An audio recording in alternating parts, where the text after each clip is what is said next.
नमस्कार विद्यार्थी मित्रांनो, आपल्या सर्वांचं स्वागत आहे जीके 24 मराठी या एज्युकेशनल चॅनलमध्ये. तर न्यायालय भरती 2024च्या क्लर्क म्हणजेच लिपिक या पदासंदर्भात यादी प्रसिद्ध करण्यात आली आणि त्याचीच माहिती आपण या व्हिडिओत पाहणार आहोत. त्यासोबतच पहा मित्रांनो, न्यायालयाची कोणतीही भरती असो, काही महत्त्वाचे डॉक्युमेंट्स आहेत जे तुमच्याकडे असणं गरजेचं आहे आणि न्यायालयाच्या इतर काही जाहिराती येत असतात. मग आपल्याला माहितीच आहे की औरंगाबाद न्यायालय असो, नागपूरचं न्यायालय असो, मुंबई उच्च न्यायालय असो, त्यानंतर जिल्हा व सत्र न्यायालय आहेत.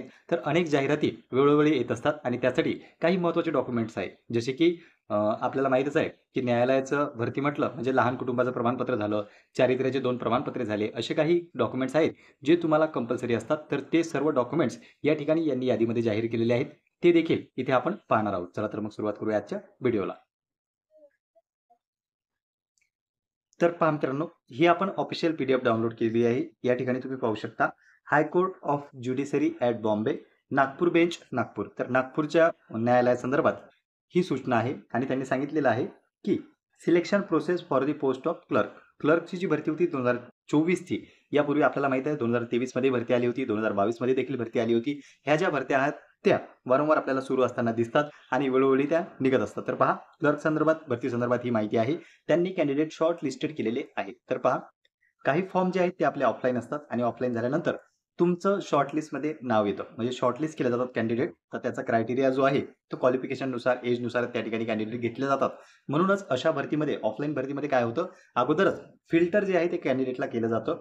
कॉम्पिटिशन तुमची अगोदरच कमी होते. तर पहा, इथे आपण शॉर्टलिस्ट झालेल्या कॅन्डिडेटची यादी जी आहे ती संपूर्ण यादी मी टेलिग्राम ग्रुपला देखील टाकलेली आहे, ज्याची लिंक तुम्हाला डिस्क्रिप्शन बॉक्समध्ये मिळून जाईल किंवा ऑफिशियल वेबसाईटवर जाऊन देखील तुम्ही ही यादी डाउनलोड करू शकता. ती आपण पाहणारच आहोत. यामध्ये महत्त्वाचं असं की कोणकोणते डॉक्युमेंट्स आहेत जे तुम्हाला आता पाठवायचे आहेत आणि ही भरती असो किंवा इतर भरती असो न्यायालयाची, ती तुम्हाला लागतात, त्याची लिस्ट यांनी दिलेली आहे, ती आपण पाहणार आहोत. तर पहा, The candidate mentioned in the enclosure A and list B are here be directed to submit self-attested. न्यायालयाच्या भरतीमध्ये तुम्ही जेव्हा तुमची कागदपत्र पाठवता तेव्हा ते सेल्फ अटेस्टेड असणं गरजेचं आहे. छोट्या छोट्या चुका असतात मित्र हो, त्या कारणाने देखील तुमचा जो फॉर्म आहे तो बाजूला पडू शकतो किंवा तुम्ही जे आहे अपात्र ठरू शकतात. म्हणून बारीक बारीक गोष्टी आहेत त्याच्याकडे तुम्ही लक्ष द्यावं, जेणेकरून ऑफलाईन पद्धतीने आता नेक्स्ट टाइम जेव्हा तुम्ही अर्ज कराल त्यावेळेस तुमचा अर्ज जो आहे तो शॉर्टलिस्ट केला जाईल. तर पहा, सर्व फोटोकॉपीज जे आहेत आपल्या डॉक्युमेंट्सच्या, डॉक्युमेंट्स कोणते ते सांगणारच आहे. तर त्या सर्व फोटोकॉपीजवर आपलं सेल्फ अटेस्टेड असणं महत्त्वाचं आहे. फोटोकॉपीज म्हणजे काय, आपल्याला सर्वांच्या झेरॉक्स द्यायच्या आहे. ओरिजिनल डॉक्युमेंट कोणतंही पाठवायचं नाही. तर या ठिकाणी आपल्याला झेरॉक्स द्यायचे आहे आणि त्या संपूर्ण झेरॉक्स सेल्फ अटेस्टेड करून घ्यायचं आहे. म्हणजे त्यावर आपलं नाव आणि आपली सिग्नेचर त्यावर असणं महत्त्वाचं आहे झेरॉक्सवर, झेरॉक्सच्या खाली कोपऱ्यामध्ये. नंतर पहा, of the below mention documents by speed post only. Speed पोस्टाने हे डॉक्युमेंट्स पाठवायचे आहेत. So as to reach this office on before. तारीख अत्यंत महत्त्वाची असते. ही भरती असो, इतर विभागाची देखील भरती असो, काही ज्या आहेत त्या जागा निघत असतात, विविध डेपोच्या जागा निघतात. तर त्यामध्ये आपल्याला ऑफलाईन अर्ज करायचा असतो. तर जी डेट असते त्या डेटपर्यंत आपले कागदपत्र पोहोचणं महत्त्वाचे आहे. त्या कारणाने आपल्याला स्पीड पोस्ट जे आहे ते करायचं आहे आणि स्पीड पोस्टची पावती देखील तुम्हाला सांभाळून ठेवायची आहे.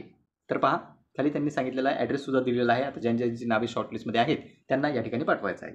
तर self attested photocopies of document submitted by any method other than speed post or received after the specific date will not be consider. तर पहा, इथे त्यांनी डायरेक्ट मेन्शन केलेलं आहे की स्पीड पोस्ट ऐवजी जर तुम्ही इतर कोणत्याही मार्गाने डॉक्युमेंट्स पाठवले तर तुमचे डॉक्युमेंट्स रद्द करण्यात येतील किंवा तुमचा फॉर्म या ठिकाणी रद्द करण्यात येईल किंवा तो रिसीव्ह केला जाणार नाही. नंतर पहा, यांनी सर्व डायरेक्शन दिलेले आहे की तुम्हाला कशा पद्धतीने डॉक्युमेंट्स पाठवायचे आहेत. तर so also it is further inform that the documents of the candidate whose names are enlisted in list B will be considered only in case of recruitment candidate from list A. तर ए list आहे, बी list आहे. बी लिस्टचा विचार तेव्हाच करण्यात येईल जेव्हा ए लिस्टमधले त्यांना कॅन्डिडेट मिळणार नाही. नंतर पहा, लिस्ट ऑफ डॉक्युमेंट इथे त्यांनी सांगितलेलं आहे. महत्त्वाचे डॉक्युमेंट आहे, तुम्ही नोंद करून ठेवा किंवा याचा स्क्रीनशॉट जरी घेतला तरी चालणार आहे, जेणेकरून इतर जेव्हा भरत्या येतील तेव्हा तुमचे डॉक्युमेंट्स तयार असतील. तर पहा, सर्वात महत्त्वाचं पहिलं डॉक्युमेंट आहे ते म्हणजे print out of online application with the registration number.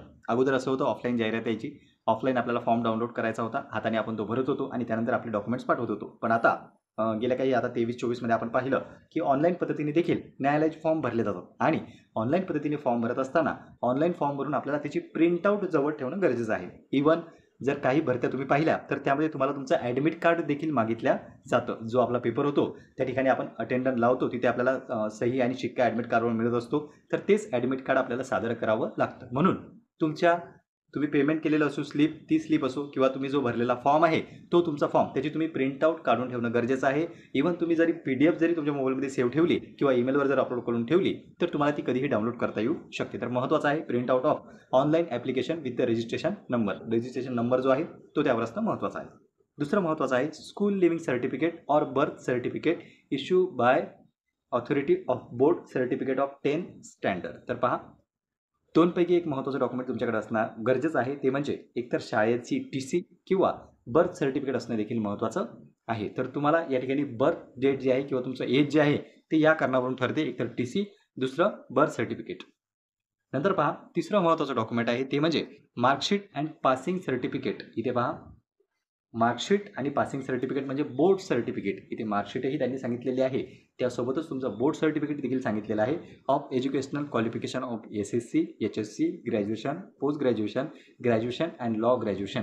आता जे काही ज्या पदासाठी तुम्ही अर्ज केलेला आहे त्यासाठी जी पात्रता असणार आहे, मग ती 10वी असो, 12वी असो, ग्रॅज्युएशन असो, पोस्ट ग्रॅज्युएशन असो किंवा LLB वगैरे असो, लॉ क्षेत्रातलं शिक्षण असो, तर त्याच्या तुम्हाला मार्कशीट आणि पासिंगचं सर्टिफिकेट म्हणजे प्रमाणपत्र हे दोन्हीही ठेवणं गरजेचं आहे.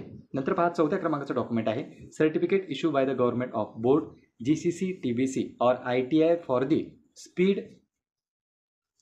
40 WPM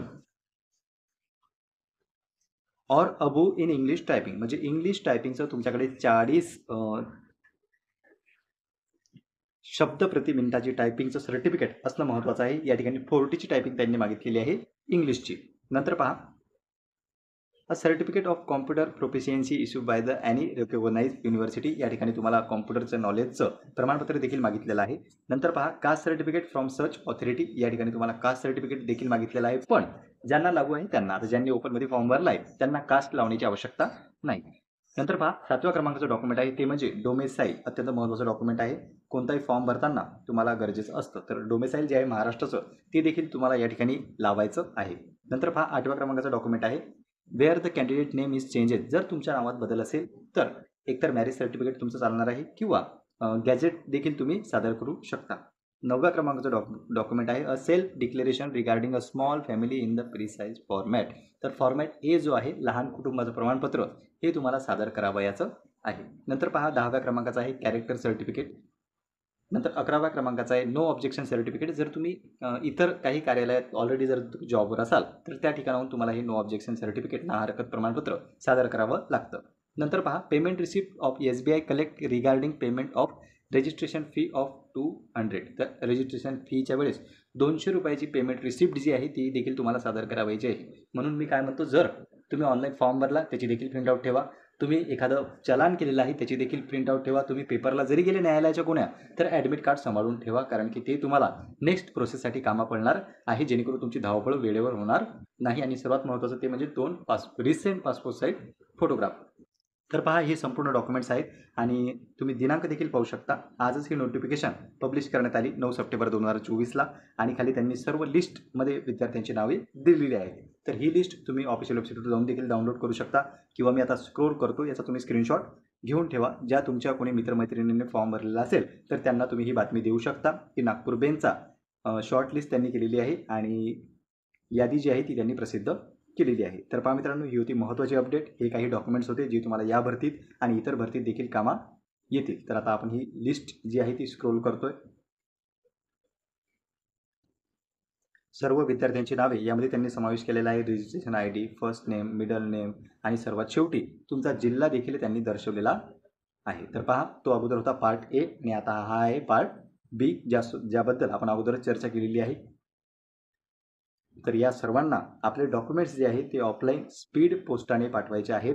सर्व डॉक्युमेंट्सच्या झेरॉक्स काढून आणि कशाने पाठवायचे आहे, स्पीड पोस्टाने, तेही 21 तारखेपर्यंत. तर पहा मित्रांनो, ही लिस्ट संपलेली आहे.